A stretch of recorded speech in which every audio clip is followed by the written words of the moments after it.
خاموشش پکم زور یوغ کوی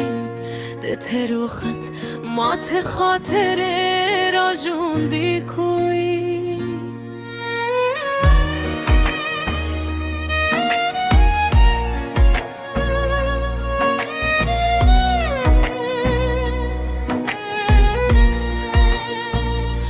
استاد یادون و کاروان لا هم روان خکاری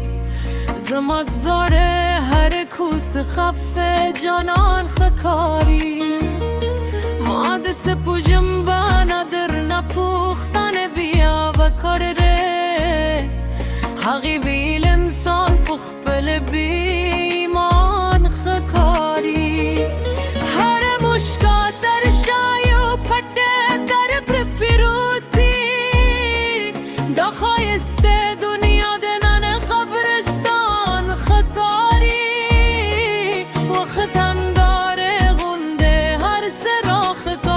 کاری انسان خپل زان نخبر نه حیران خکاری داد خاموشی پا پردیست تدی ما خامدی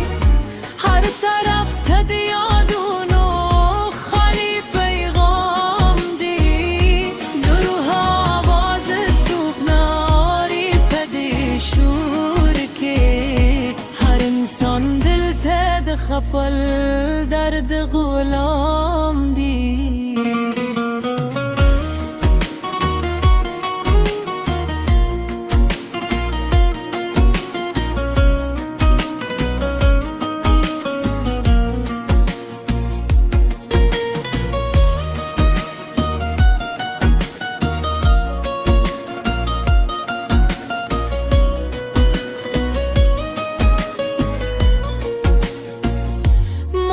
باران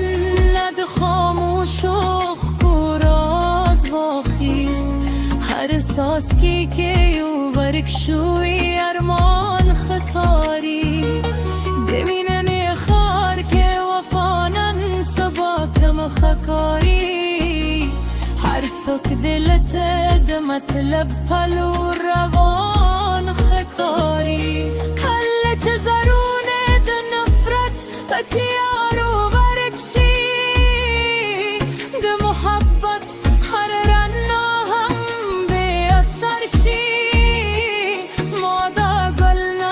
خوشبو فلسفه وادریده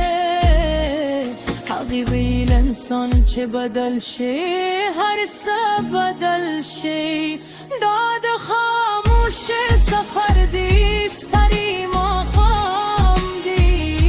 هر طرف تد یادونو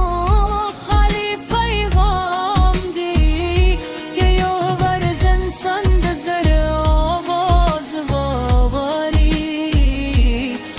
به دنیا ده محبت خوکلی مقام دی شاید سباب دا تیار